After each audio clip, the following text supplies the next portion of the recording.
Hey guys, and welcome to part 80 of Let's Play The Legend of Zelda Twilight Princess for the GameCube. In the last part yeah, kind of messed up a little bit there. Before I start off this part, start doing stuff, I want to apologise to you guys watching, because I did want to do the Cave of Ordeals and actually finish it properly, but I don't know, I just didn't have a nice time doing it, and I reckon I could do it if I say put a bit more time into it and all that, but I don't think it would add that much to this LP, and it would take me a lot of time to say go get some heart pieces, make sure I'm all equipped for it and all that. So yeah, sorry that I didn't manage to finish it. I got close though, and I think we all know that that's good enough, and that yeah, I'm just sorry to everyone who actually sat through that 50 minutes or so, because ultimately I did fail. So. But forget about that, we're about to get a cool cutscene. This cutscene is really cool, I do like it. There's one thing I can say about Twilight Princess, is that it has a lot of cool cutscenes, and this is definitely one of them. Oh.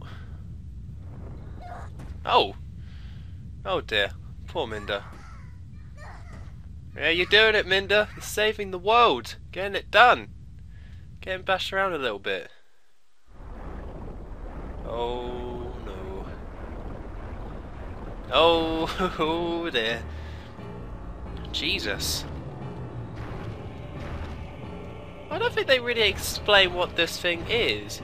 It's just the whole point is that Minda is incredibly powerful, so for some reason she takes on this form, which is pretty much like a spider hand thing. But I mean, it's definitely a cool creature, and it's a cool creature to be a good guy as well. So I do like it, but it's definitely a bit odd. Oh dear. Ah, shut up, GameCube controller. Stop shaking. Nice.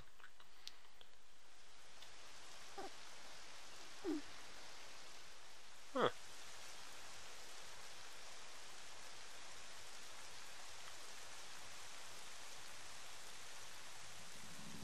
Right. Let's do this. I've got a video game to complete. See, cool cutscene. And it's now raining because, I mean, that's dramatic. Right, okay, we go. Oh, I could grab the door, but the door, I can get through. That's kind of nice. Right. I mean, it's only fitting that the last dungeon of this game actually be Hyrule Castle. Come on, open the... Oh, it is a push door, okay. I thought it was a bloody pull door. I guess they didn't invent the sign on doors until very recently. Oh, this place is so cool. Oh, it's just really... Well, it's not so cool, but I like it. I really like this as a last dungeon. Because it's actually like the most tamest final dungeon in a lot of the Zelda games. Recent ones anyway, you know, if you don't count the NES ones. Because a lot of the 3D ones, it's a big spectacle. It's this whole big, you know, you go to this mystical place, or Ocarina of Time, you had Ganon's tower, and you had the rainbow thing, and then you had to go do the weird stage stuff. And I mean, it was still pretty similar to this, but it was very big and mystical and kind of all that. And then A Link to the Past, it was like you had to, once again, it was this whole big thing, but I like how in this place it's just Hyrule Castle, and it hasn't, you know, it's pretty much the same design. It's not, it hasn't been like taken over by purple or anything like that. It's just the castle, and I mean Ganon's taking it over, I think.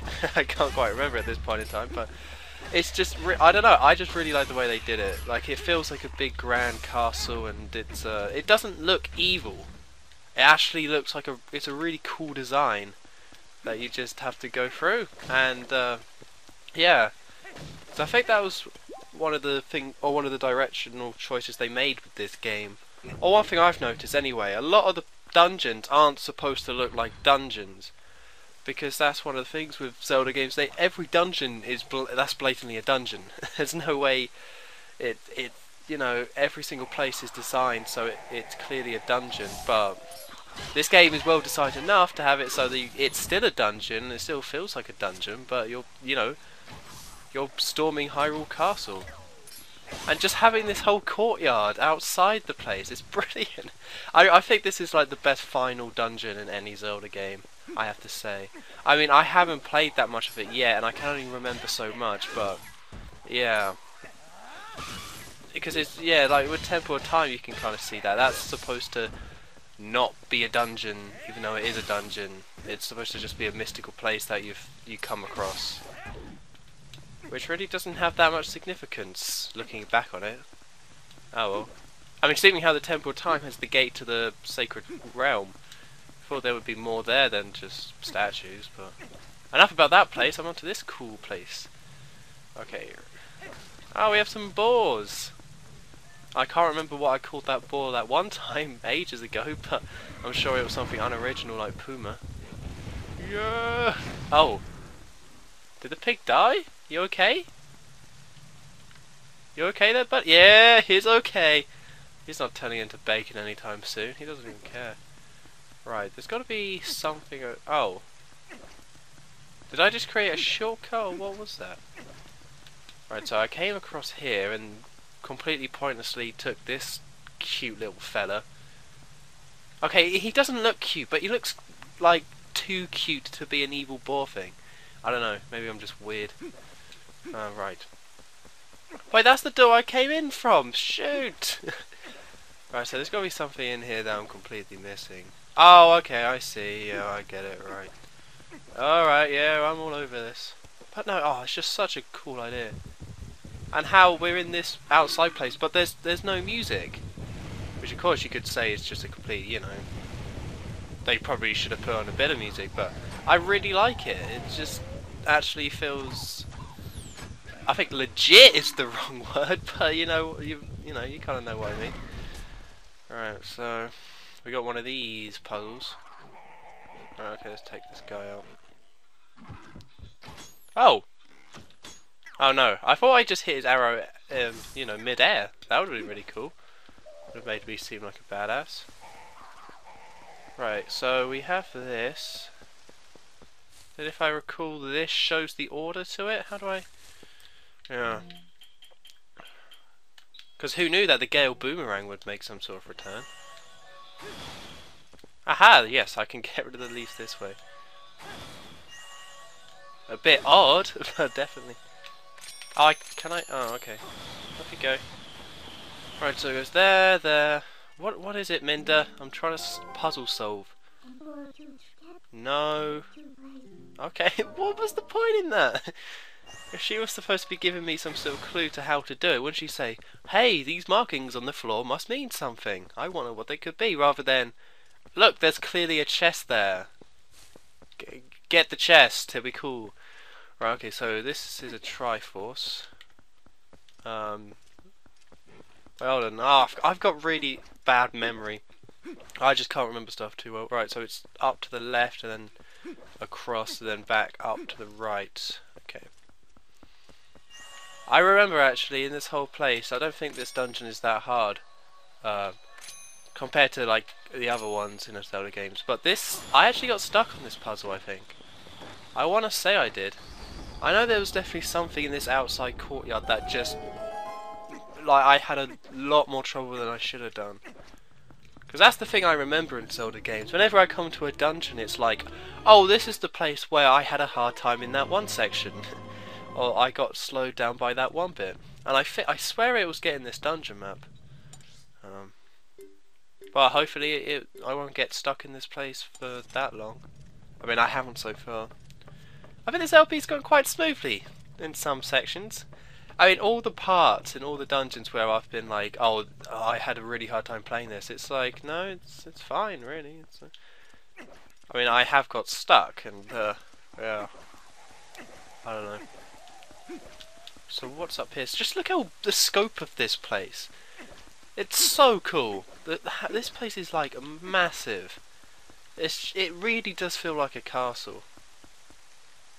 And that's one thing I hope they continue.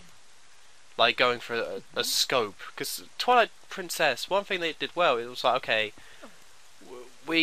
because every single Zelda game has tried to have as much scope to it as it can, but is limited. Like, it's limited by the technology. And then each game on each new console comes along and tries to push it as far as it can go. And I think that's the most obvious in Twilight Princess. I mean, you can see it in Ocarina of Time, and you can see it in like even from the original to the SNES version, or to A Link to the Past, you can see the scope being upped. And the Majora's Mask used the expansion pack, and then Wind Waker just having a whole ocean to explore. Right, so I don't think this is the right place to be in. Yeah, there was nothing up there, was there? So I don't know. I could really do with that compass, but I mean the dungeon map will do, I guess. Because I believe I can go through the other door on the other side here. Yeah. Ah, so cool. Because somebody left a comment saying how they would like to see a HD remake of this game. And I think, I might have mentioned this before, so I won't talk about it for too long, but I really think out of all the Zelda games, this one deserves a HD remake. Like, of course, you know, there's talk about Majora's Mask being remade, and by the time this video comes out, I hope they've announced something about Zelda, because they're really keeping their mouth shut about all this. They're usually kind of open about Zeldas. Not that open, but you have some sort of idea. But at the moment, it's just there's just no word about any Zelda game, apart from maybe Majora's Mask is going to 3DS. But this game in HD would look so good because it has the scope, like I was mentioning. But you know, some of the textures are just a bit murky. Some of the, you know, there just needs to be a bit more detail with some of the environments and all that. So it would just look so cool on like the Wii U. I think that would just be, I would get that day one instantly. But as always, I would rather have a new game than a remake, so yeah, there's that. Uh-oh, it's these guys. They're ready. Let's do this. Me and you. Oh god, these enemies are dumb. I know these pink ones are slightly tougher than the other ones, but they're still really dumb. But I kind of like it. Once again, I do like... Because, you know... Here's the thing, right, with the Cave of Ordeals. I moaned way too much. Like, way too much. The combat in this game is the best in Zelda, you know, in all the Zelda games. Yeah, so really I was just moaning because I was just, you know, stuck in the Cave of Ordeals, which is just hard in general. But I do really like fighting enemies like this. Like, just Link against a load of enemies. That's really what you want to see. Especially adult Link. I think this game, one of the reasons why this game isn't regarded as one of the best, it's not, nobody hates it I don't think, but it's not regarded as one of the best or stands out, is because everyone forgot how much everyone wanted to see a game with adult Link in it as the star. Like, that was everyone wanted to see that after playing Ocarina of Time, the idea of Link already being grown up and being a proper swordsman and a proper fully grown hero. That was something everyone wanted to see. It's something I definitely wanted to see. Hence the Space World 1999 trailer and everyone being hyped for it. But then because Wind Waker came along and completely did something completely different, and it worked and was cool, then that kind of sucked out everyone's excitement for this game. For, you know, for the idea of Link being an adult and it being slightly more grown up, because they already did the whole slightly darker tone with Majora's Mask. But when I saw this game and this game came out, I was still excited. I still really loved the idea of Link being an adult. Oh, it's this guy. So yeah, so that's why this is one of my favourites. It's just so cool. I should probably be saving this for the credits, but I feel like I've already beaten the game. Like, when you LP a game for as many parts as this, I didn't realise you just kind of get nostalgic for the older parts. It's kind of silly, really. Alright, what weapons can I use against this guy? Keep out the classic bow and arrow, that's always going to be good. Right, let's see, what has he got? Yeah! See, I can use that attack now. I know how it works. Oh dear. Okay, I'm going to let him attack. I've kind of been a bit greedy here. Come on. Nope. It's not going to happen, you fatty. I've got enough against fat people, but I have something against green people. And I'm not afraid to say it. Alright, there we go, another Helm Splitter. I don't know how much that is really doing, that Helm Splitter, but this guy's certainly taking a beating. Oh, this is quite horrible. Luckily, lucky this is a Zelda game, or otherwise I would have just chopped his head off or something. Okay. Oh no, he blocked my shield attack? That's not cool. Right, round we go. Yeah. Ah, I gotta look out for his attack. There we go, that wasn't too hard. So even the idea of this guy is something that's quite new and interesting in this game. It's one of those subtle things where, again, I've said the word scope enough, it's the scope of it. Oh, small key, thank you. And that's a really weird camera angle.